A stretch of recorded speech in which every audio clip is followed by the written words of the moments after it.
Okay, so we're going to continue our lesson on improper integrals. So the example that we left off with in class last time was problem number 3, which had us take the integral from negative infinity to infinity of x over 1 plus x squared.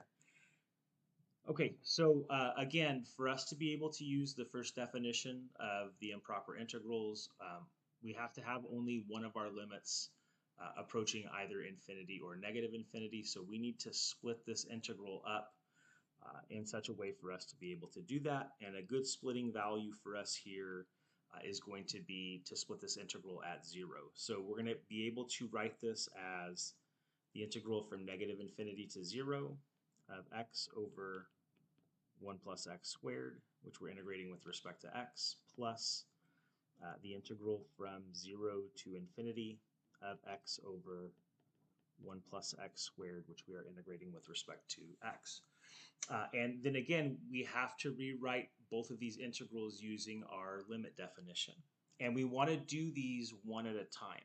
Okay, so I'm going to take the limit as r goes to negative infinity of the integral from r to 0 of x over 1 plus x squared, which we're integrating with respect to x. I'm going to evaluate that first.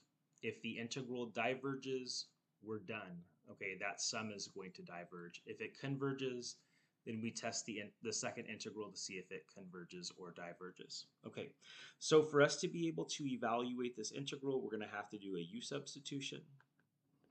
So we're going to let u in this case equal our denominator, 1 plus x squared, which makes du equal to 2x dx, and dx equal du over 2x. So I can rewrite this then as the limit as r approaches negative infinity of, I'm going to rewrite both of my limits of integration in terms of u values. Okay, so when we plug r in the place of x, we get the lower limit to be 1 plus r squared.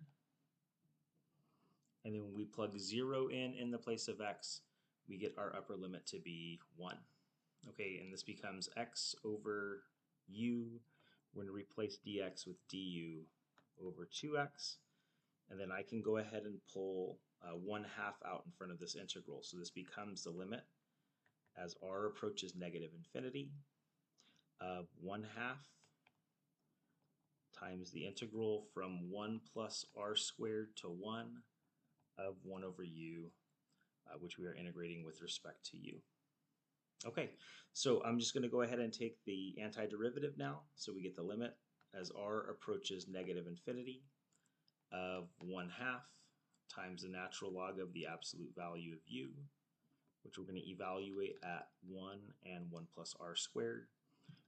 So this becomes the limit as r approaches negative infinity.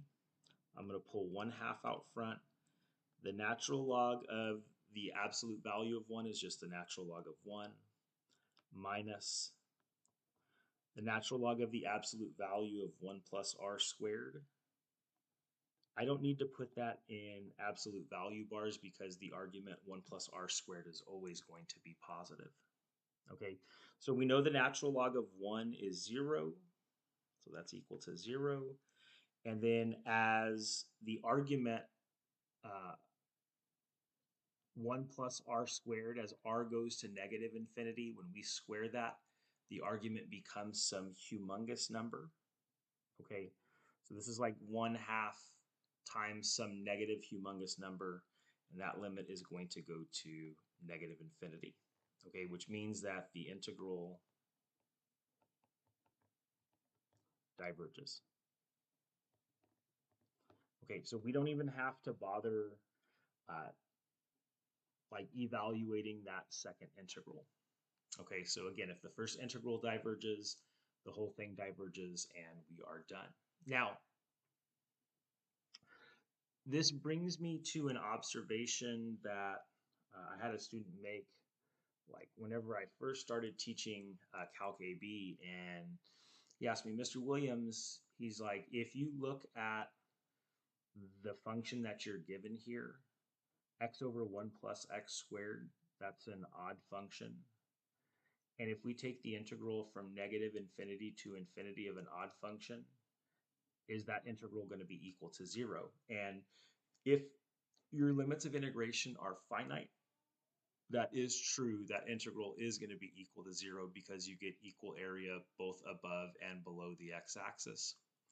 But in this particular case, it is not true. And I have,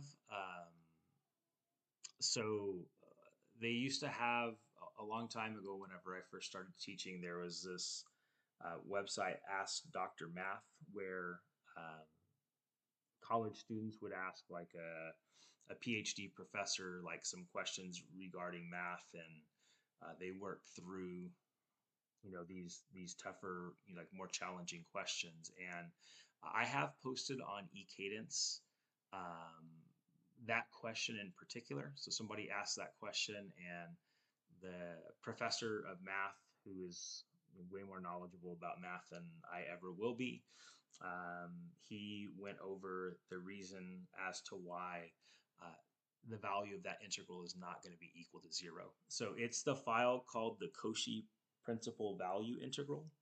And if you guys are interested in looking it up or reading through it, it's probably like 2.5 pages or so on eCadence, his explanation for why the value of that integral is not going to be equal to 0. Okay, so it's an interesting read if you are interested in checking it out.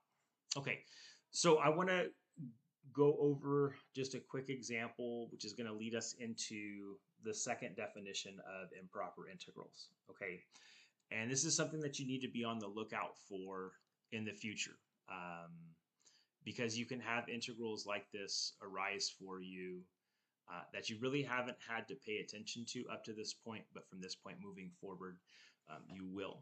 Okay, so I've put like a question like this on, or something similar to this on a BC test in the past, where I have students integrate from -2 to 3, 1 over x, which you're integrating with respect to x. And if you're just mindlessly working through this problem, you're thinking, oh, okay, I can just take the antiderivative of 1 over x, which is the natural log of the absolute value of x, evaluate that at 3 and at -2. So this is going to become the natural log of the absolute value of 3, which is 3, minus the natural log of the absolute value of -2, which is 2. And you can leave the answer like that, or you can write the answer as the natural log of 3/2 and be done. And you thinking that that's a really easy problem, you are completely mistaken. That is done entirely incorrectly. Okay, and the reason being is if you look back at your notes when we went over part 2 of the fundamental theorem of calculus, we could only use part 2 of the fundamental theorem of calculus if your function that you were integrating um, was continuous on the interval that was provided. Okay, and when we look closely at the function that we are integrating here, 1 over x, that function has a discontinuity at x is equal to 0. Okay, so it has a discontinuity at somewhere in the interior of the interval that is provided. Okay, so we're going to take a look at how we integrate functions that have discontinuities. Typically, they are infinite discontinuities, so vertical asymptotes, somewhere on the interval that is provided in which we are integrating on. Okay, so this is definition 2 of improper integrals, which states, it's a two-part definition. It first states that if f is continuous on the half-closed interval from a to b, and discontinuous at x is equal to b, then if we want to take the integral from a to b of f of x, which we are integrating with respect to x, we have to modify our integral because we can only take the left-hand limit at b. Okay, that function is not continuous at that right endpoint. So the only limit that we can take is the limit as t approaches b from the left-hand side. Okay, and then we're going to integrate from a to t f of x, which we are integrating with respect to x. Okay, similarly, if we have a function f that is continuous on the half open interval from a to b and discontinuous at x is equal to a, if we want to take the integral from a to b of f of x, integrating with respect to x, the only limit that we can take at that discontinuous point on the at the left of that interval is by taking the limit as t approaches a from the right of the integral from t to b of f of x integrating with respect to x. Okay, now if we have something like we had in the example that we just looked at, our discontinuous point occurs somewhere in the interior of our interval, then we're going to have to break this up as the integral from -2 to the discontinuity, which is at 0 of 1 over x, integrating with respect to x, plus the integral from 0 to 3 of 1 over x, integrating with respect to x. And then we're going to set up or rewrite these integrals using the above limit definitions. Okay, so this is going to become the limit as, let's do r approaches 0 from the left of the integral from -2 to r of 1 over x dx, plus the only limit that we can take at that second integral is the limit as t approaches 0 from the right of the integral from t to 3 of 1 over x, which we're integrating with respect to x. So you guys now, when you are integrating, you need to be really mindful and check to make sure that your function is continuous on the interval that is provided. If it's not, you have to rewrite that integral using those limit definitions, or you may need to break your integral up into two integrals and then set up the appropriate limit definition for each of those integrals. Okay, so let's do a couple of examples involving this. So directions here ask us to determine if the integral converges or diverges, and then we are asked to evaluate those that converge. Okay, and for problem number 1, we have the integral from 2 to 5 of 1 over rad x minus 2, which we are integrating with respect to x. Okay, so we see that this function here is not going to be continuous at the lower limit of integration. When I plug 2 into the function, we get 1 over 0, which is not a valid output for us. So we're going to set up or rewrite this integral using that limit definition from up above. So I'm going to rewrite this as the limit as r approaches 2 from the right-hand side, okay, of the integral from r to 5 of 1 over rad x minus 2, which we are integrating with respect to x. Okay, now if you want, you can do a u substitution because we have a composite function to evaluate the integral, but this one's easy enough where we shouldn't need to do that. Okay, so this is going to become the limit as r approaches 2 from the right of the integral from r to 5 of, I'm going to rewrite 1 over rad x minus 2 as x minus 2 to the -1/2 power, which I'm integrating with respect to x. So I can go ahead and evaluate or take the antiderivative of that function. So we get the limit as r approaches 2 from the right of x minus 2 to the 1/2 power. When I divide by 1/2, that's the same thing as multiplying that expression by 2. Okay, so we get 2 times x minus 2 raised to the 1/2 power, which we're going to evaluate at 5 and at r. Okay, so I'm going to rewrite this back in radical form. So we have the limit as r approaches 2 from the right-hand side.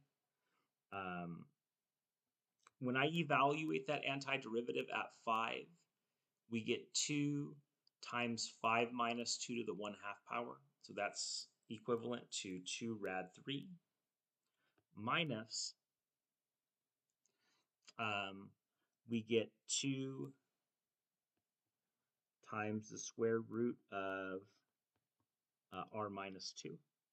So if I want to evaluate this limit, like I can use direct substitution here and get a valid output. So when I plug 2 in the place of r, that second radical becomes 0. So this here just winds up becoming 2 rad 3. And because that is a finite number, that means that the integral converges. Okay, I want to see you guys try number 2. So we have the integral from 6 to 8 of 4 over x minus 6 cubed, which we are integrating with respect to x. So go ahead and pause the video while you work on this. When you're done, you can turn it back on and watch me work through the solution.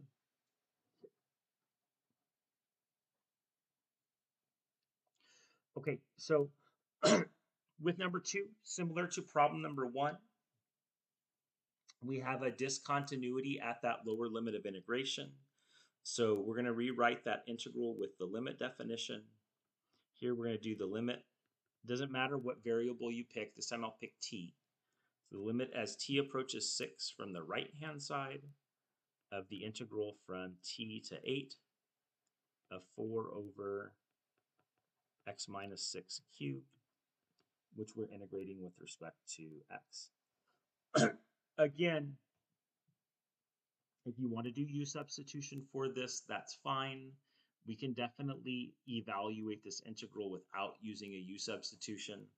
So I'm going to do it without doing u substitution. So we're going to get the limit as t approaches 6 from the right of, I can think of this function here as being 4 times x minus 6 to the negative 3rd power. And then I can go ahead and use power rule to integrate that.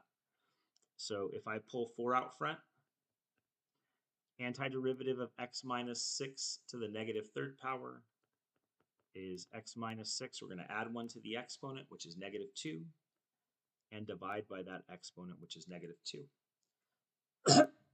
And we're going to evaluate that at 8 and at t.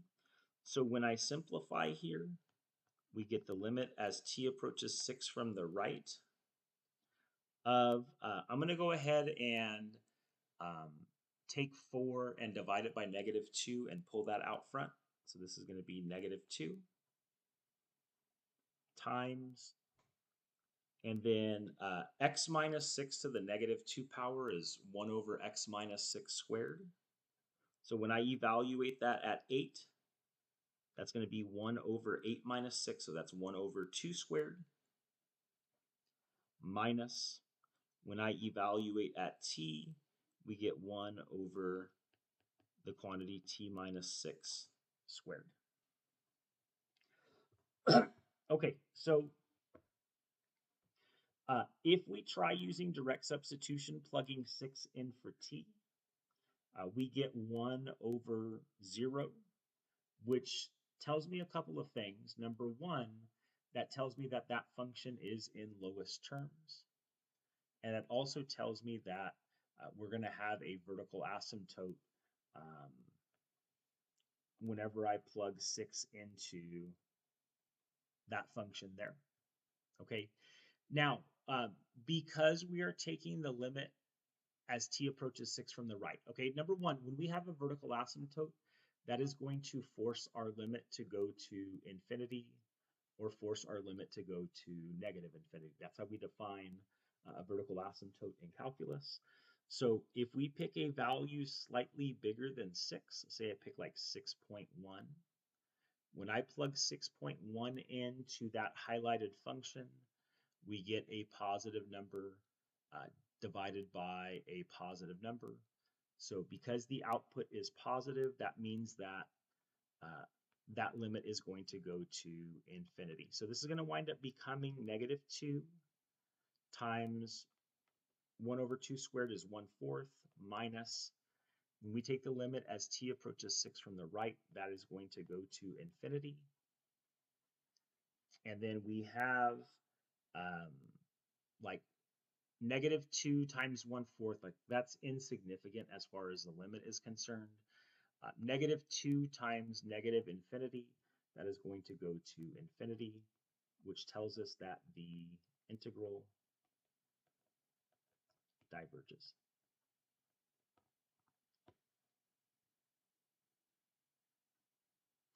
Okay, on to example number 3. So for example number 3, you have the integral from 0 to 3 of 1 over x minus 1, which we are integrating with respect to x. So I want you to pause the video and work on that. Whenever you're done, you can unpause and check to see if you did it correctly.